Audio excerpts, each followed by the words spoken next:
Welcome to Summerween Part 2, where the TBR is out the window. If you did not see me epically fail Summerween, I wanted to do a reprisal because I love all the prompts.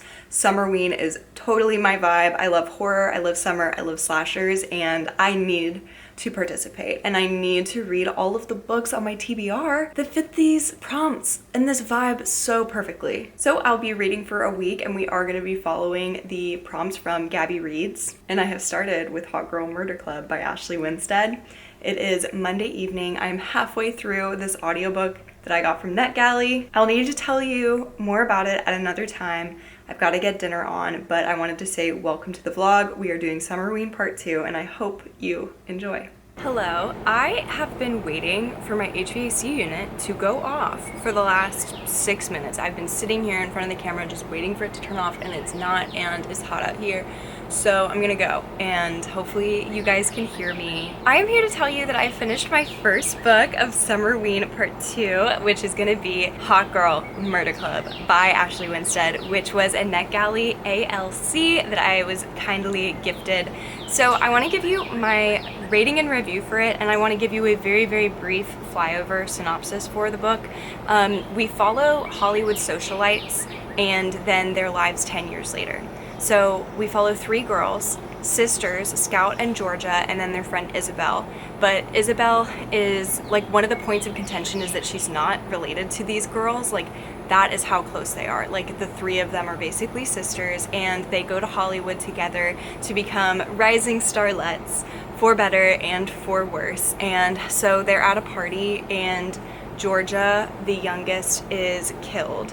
And that is kind of the start of the book. 10 years later, we're following a detective as there are murders, like in any city, but one specifically she's assigned to, we as the reader start to learn more about. It's revealed that these have ties to Scout, who is now 10 years later a B-list celebrity, and then Isabel, who is no longer really striving for the limelight, but she helps Scout run like most of like her businesses and everything, and so she's basically Scout's assistant. Scout and Isabel have garnered a little bit of attention from the press for gathering women into their fold to protect them from bad things, like a husband who is cheating on them, or a manager who had locked them in an unfair contract, or they just have started to befriend some women who needed some help. And like, nobody's really looking at these girls because they're not actually like that famous. But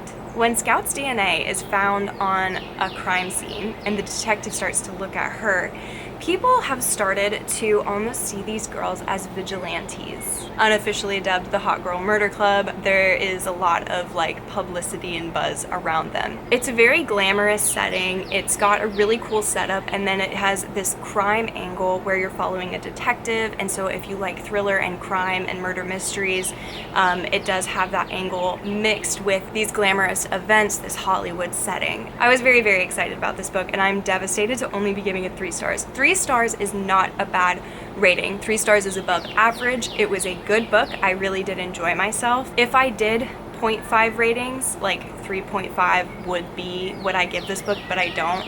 And it's not a 4-star. So I think my main critique is the different murders that are being pinned on Scout. Yes, murders plural. Each get a large level of detail. So the second half of the book felt a lot more crime, like evidence heavy. There's an FBI agent that gets involved, and he's a major player. This is dual timeline, and so it does go back and forth.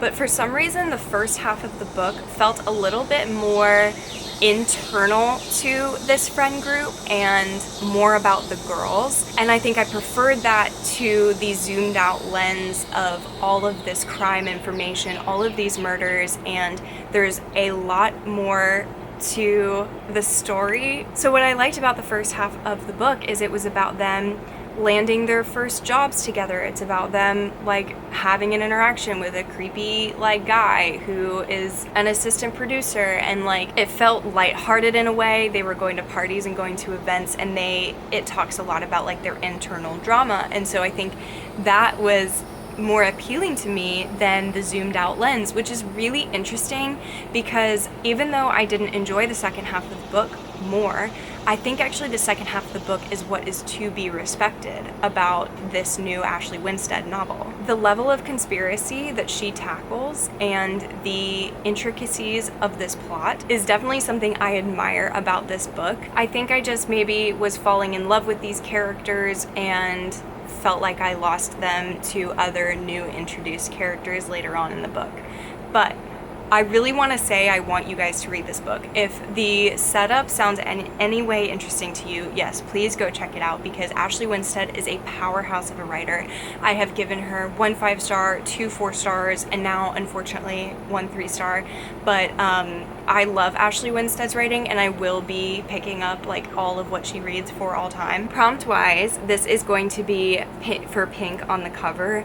And I also might use it for horror and thriller, but I'll have other books to assign that to. So that leaves only under $250, read a book at night, and an author you've never read from before. So I've got 3 more prompts to hit, and I think we will be able to do that pretty easily. Speaking of, my next book is going to be The Getaway.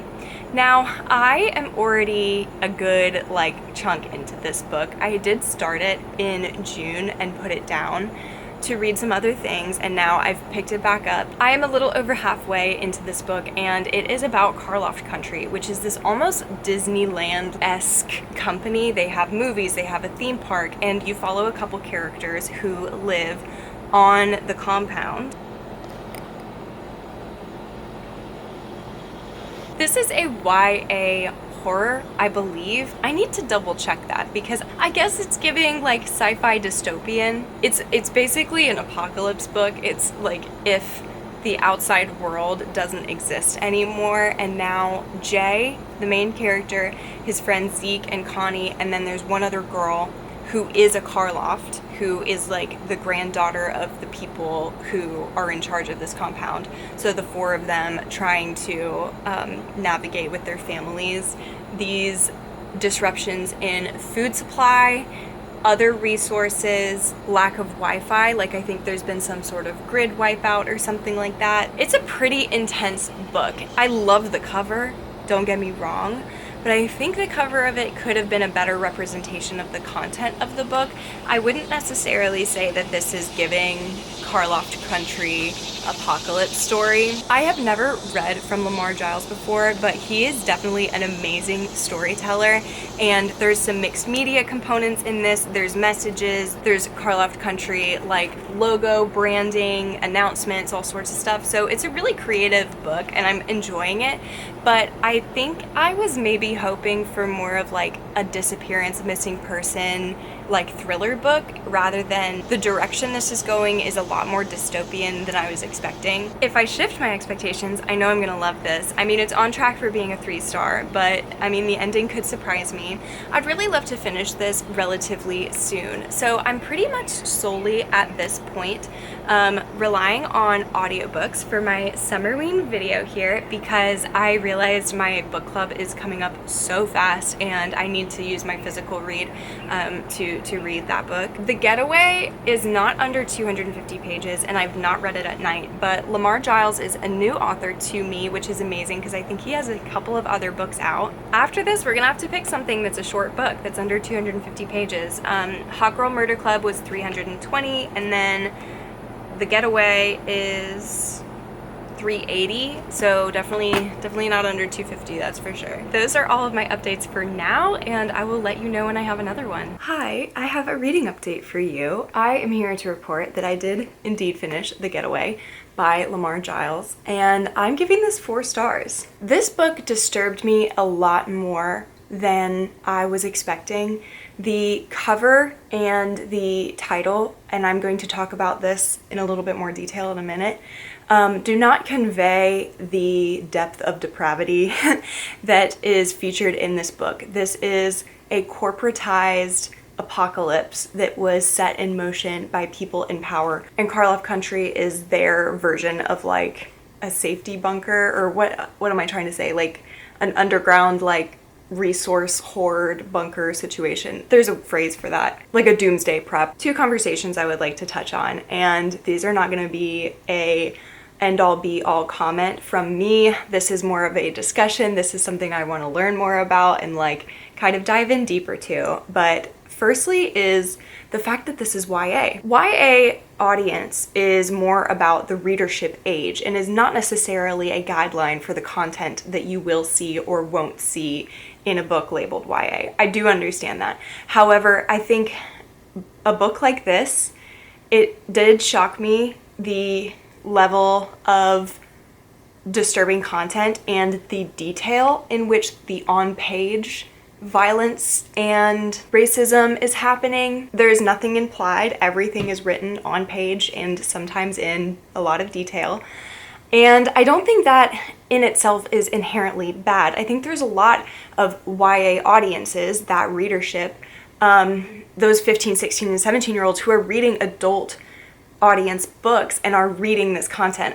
So hear me when I say this, I was maybe a little bit shocked. The only other YA book I can think of off the top of my head that has made me feel this way is the third book in the Good Girl's Guide to Murder series, which is As Good as Dead. There is some content in there, very disturbing on-page violence and torture it was just shocking to me. It is a YA audience and readership. If you're interested in this book, trigger warnings include child abuse, racism, bigotry, domestic violence, murder, cannibalism, lynching, slavery, modern slavery, and I'm sure that there are some that I've forgotten. So you might ask, Sive, why are you giving this 4 stars? When I read a horror book, and I said this in a couple videos ago, if I am disturbed, I was left with the feeling of like deeply unsettled. This book was a incredibly challenging read for me. It was gross, but it was also pointing a finger and pointing a flashlight on a very real dystopian possibility, and that made me incredibly uncomfortable, and that's exactly what this book was trying to do. So in that vein, I would not necessarily say that this is a book I enjoy, and it is honestly not a book that I would widely recommend. There's few people in my life, and maybe some more online, that I would feel comfortable recommending this book to. I said there was 2 conversations. One was that YA audience readership conversation, and the second is the marketing of this book. I feel that this cover and this title are not the right cover and title for this book. I'm a reviewer, and this is a critique, so here we go. I think the phrase "the getaway" is not an accurate reflection of the themes of this book. I think an alternate and better title would actually just have been Karloft Country. Here is an example of some mixed media announcements, including the Karloft Country logo that are featured a couple times in this book. And as beautiful as this cover is, not only do I think the title should be different, I do think the cover should be different. So I think that a different alternative cover should have been maybe the gate into Karloft Country, like the way Universal and like Disneyland have these like big walk-ups. Like maybe the front of the book is Karloft Country and the gate that opens and then it's like deserted inside, or maybe at the foreground there's some sort of like big concrete wall or barbed wire, something that shows like this ominous side of what Karloft Country is. Another cover that I thought of was if we wanted to make sure that these Black characters were on the cover, if we were zoomed out from Jay, I believe this is Jay, and maybe there's 2 silhouettes, and we can keep this X and this smile if we want, but it's zoomed out and it shows the uniform that they're wearing with like their name tag or something. Maybe there's 2 people holding hands and there's like blood on their uniform, or maybe like the bottom of their pants is like gross and dirty and muddy and like ripped or something like that. Something to show that this perfect utopia has been damaged in some way. I think that that would be a better representation of the story. So yeah, I think that those are some ways that this book in the packaging and like the marketing of it could be improved to indicate a little bit more about what the content of the book actually is. The only reason why this is not a 5-star is the marketing of the book and then the ending of the book. Just a little bit too quick for me. I would have loved to see a where these characters are 3 months after the end of the book type of situation. That's actually feedback that I notice I give a lot of books, so maybe that's more of a personal preference. The Getaway does fit a author that I've never read from before, so I'm excited to knock out that prompt for Summerween. And the other prompts that I need to hit are under 250 pages and reading a book at night. So I did last night start an audiobook for a very not Summerween vibe. I started Everyone This Christmas Has a Secret, which is the only Ernest Cunningham book that I have not read. It's a little Christmas novella.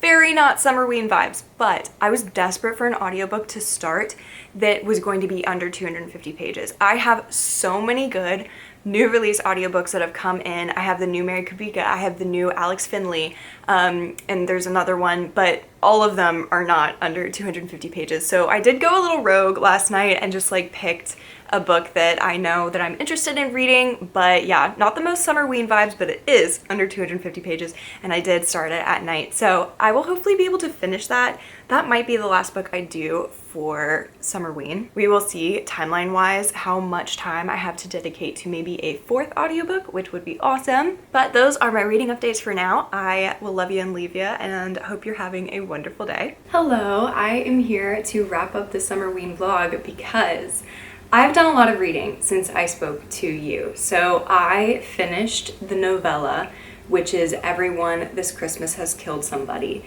And it was such a short little audiobook, and it really was not in the Summerween kind of umbrella that I did decide to go ahead and pick up another audiobook. So firstly, thoughts on Everyone This Christmas Has a Secret. I really enjoyed this. It was not anything that was ever going to be rated like super highly from me, even though I love the other novels and I've given them 4 stars. I'm giving this one 3 stars. The novella format, just for a cozy mystery, it isn't going to be able to deliver on as high a level, but I really enjoyed it. And something I've noticed for rating books is very, very clearly, when I give something 3 stars, it's a great rating. It is above average. I liked it. I enjoyed it. I would still recommend it. There's nuance there that will change from review to review, but if I don't like a book, it's getting 2 stars. The mystery involved our main character from the previous 2 books. His ex-wife is accused of murder, and it actually becomes involved with this magic show. So the plot is like following this magician. It is a goofy time. Of course, there are murders. There's 2, one that happens on page and one that happens off page. I still think it's relatively tame, just as far as the stuff that I'm reading. The narrator, Ernest Cunningham, really just shines. I mean, he is what brings like the personality to these stories. I will continue on in this series as more books get published, but he brings such a humor, such a levity. He's so self-aware about the genre in which he is an inspector in, and it is a very kind of meta conversation that he has sometimes. So it's a very self-aware book, it's a very self-aware series, and I really liked it. But because it was not Summerween at all, I did go ahead and read another thriller, and I picked up The Anndddd by Alex Finley. I started and have finished that. So another review to give you. The plot of this does not revolve around a couple, anniversary-wise. No, it is the anniversary of a day where the same serial killer takes and murders a young girl, all of the same kind of look, hair, skin. On May 1st, he takes a new victim, and that is what the anniversary title of this book is referring to. Yes, this is a thriller, but I would say, I just really want y'all to be aware, this is a thriller that I think goes hard in the horror and in the depravity of the serial killer is a large part of this book. So we do follow this criminal angle. There's a detective who's involved who is trying to protect certain girls who have been released instead of being killed. So sometimes he kills them, sometimes he lets them go, and we follow a couple of characters, including our main character, who that happened to. Incredibly traumatic events. I'm giving this a 3-star. I did enjoy it as far as entertainment goes, but I think it was just a little bit too hardcore for my taste in thrillers.